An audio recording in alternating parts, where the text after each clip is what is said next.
Hi, I'm James Smith, and I'll be your online English teacher. Welcome to my daily podcast, the Royal Guard Podcast. Daily English made to say. Welcome back to a very special, festive edition of the Royal Guardian Podcast. I am James Smith, and I am sending you warm wishes from snowy. Well, actually, it is just raining, but let's pretend it is snowy. Whether you are listening to this while cooking a massive dinner, unwrapping presents, or perhaps escaping from your noisy relatives for a few minutes of peace, I am honored that you chose to spend part of your Christmas with me. Today, the studio is looking interesting. Barnaby was in charge of decorations. He has wrapped the microphone in tinsel and put a Santa hat on the teapot. It looks ridiculous, but the spirit is there. My tea today is spiced with cinnamon and cloves, very festive. So grab a hot drink, maybe a hot chocolate or a mulled wine, and let's dive into the magic of the big city at Christmas. Since it is the season of joy, I have collected 4 heartwarming Christmas stories for our Good News segment. Story number 1 comes from a small village in Wales. A postman, a mail carrier, decided to deliver all his letters during December dressed as a giant Christmas elf. He said he just wanted to make people smile when they opened the door. It worked. He has become a local celebrity, and people are now leaving him carrots for his reindeer, which is actually just his red delivery van. Story number 2 is about a turkey in the United States named Lucky. Lucky was supposed to be Christmas dinner, but he managed to escape from a farm and walked into a vegan animal sanctuary. The owners of the sanctuary decided that any turkey with that much determination deserves to live. So Lucky is currently enjoying a Christmas feast of corn and grapes, safe and sound. A true escape artist. Let's continue with the festive cheer. Story number 3 is quite touching. A little girl in Scotland lost her favorite teddy bear on a train. She was heartbroken, but the internet stepped in. People on social media shared the photo of the bear thousands of times. 3 days later, the bear was found by a conductor. But they didn't just return it. They took photos of the bear driving the train and drinking tea in the first-class carriage. The bear arrived home just in time for Christmas morning. And finally, story number 4. In a hospital in London, the window cleaners decided to surprise the children on the pediatric ward. Instead of wearing their normal uniforms, they dressed up as superheroes, Spider-Man, Batman, and Superman, and cleaned the windows from the outside, hanging on ropes. The children inside were screaming with joy. It reminds us that Christmas isn't about expensive gifts. It is about kindness and imagination. Speaking of the city, let's unwrap our word of the day. Today's word is essential for describing a city at Christmas. The word is bustling. Bustling. It means full of activity, busy, energetic, and crowded. You would say, the Christmas markets are bustling with shoppers. Or, I love the bustling atmosphere of London in December. It is a positive word for being busy. The city isn't just crowded. It is bustling with life.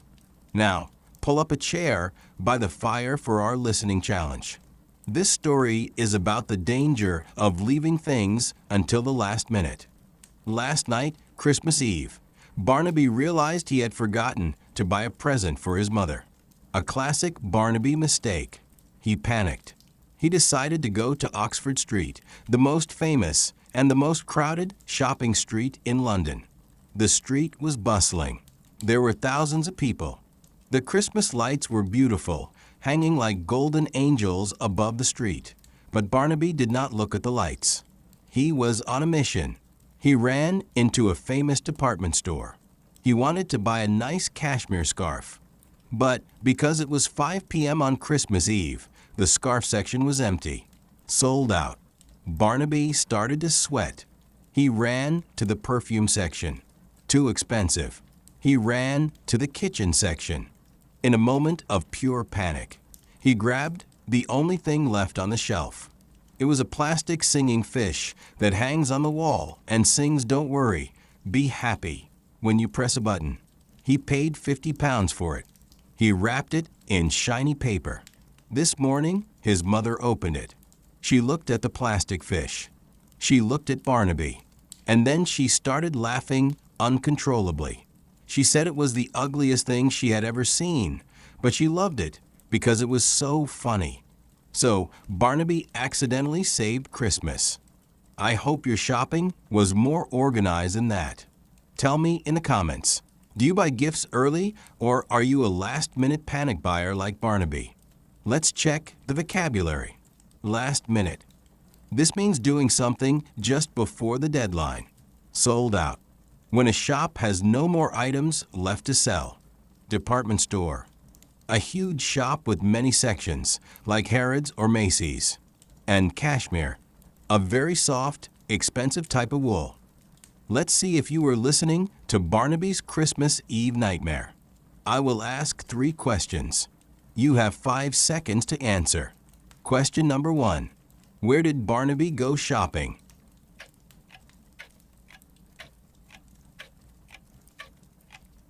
He went to Oxford Street in London, the busiest place on earth. Question number 2. What did he originally want to buy for his mother?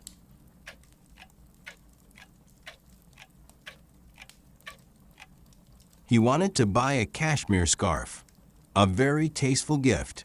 Question number 3. What did he actually buy in the end?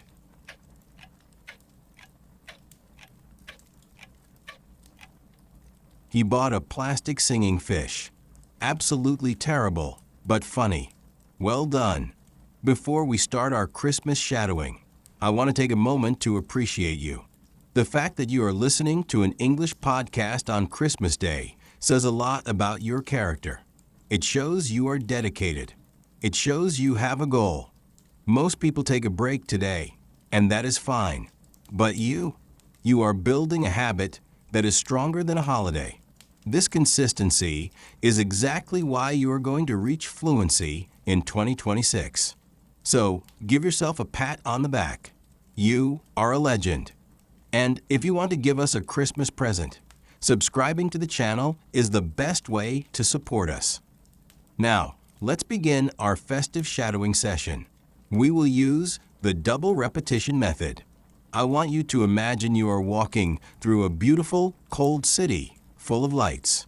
First phrase, describing the atmosphere. The city looks absolutely magical with all the lights. The city looks absolutely magical with all the lights. Next, the cold weather. It is freezing outside. I need to wear my gloves. It is freezing outside. I need to wear my gloves. Next, using our word of the day. The shops are bustling with people buying last-minute gifts. The shops are bustling with people buying last-minute gifts. Next, window shopping, looking without buying. I love looking at the Christmas window displays. I love looking at the Christmas window displays. Next, a warm drink. Let's stop at a cafe for a hot chocolate to warm up. Let's stop at a cafe for a hot chocolate to warm up. Lovely. I can almost smell the chocolate. Now, let's practice phrases for Christmas Day itself. First phrase, greeting. I wish you and your family a very Merry Christmas. I wish you and your family a very Merry Christmas. Next, the food. I ate way too much turkey and mince pies. I ate way too much turkey and mince pies. Next, the presents. I got exactly what I wanted this year. I got exactly what I wanted this year. Next, relaxing. We're just going to relax and watch movies all afternoon. We are just going to relax and watch movies all afternoon. And finally, reflection. It was lovely to spend quality time with the family. It was lovely to spend quality time with the family. Wonderful. Absolutely wonderful. You sound like you belong in a Charles Dickens novel, but with better teeth. Thank you so much for spending part of your Christmas with a Royal Guardian. It really means the world to us.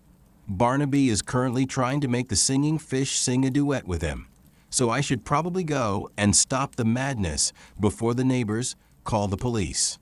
Have a wonderful day, eat something delicious, and remember, we will be here tomorrow and the day after that, because learning English is a gift that lasts forever. I am James Smith. Merry Christmas and goodbye.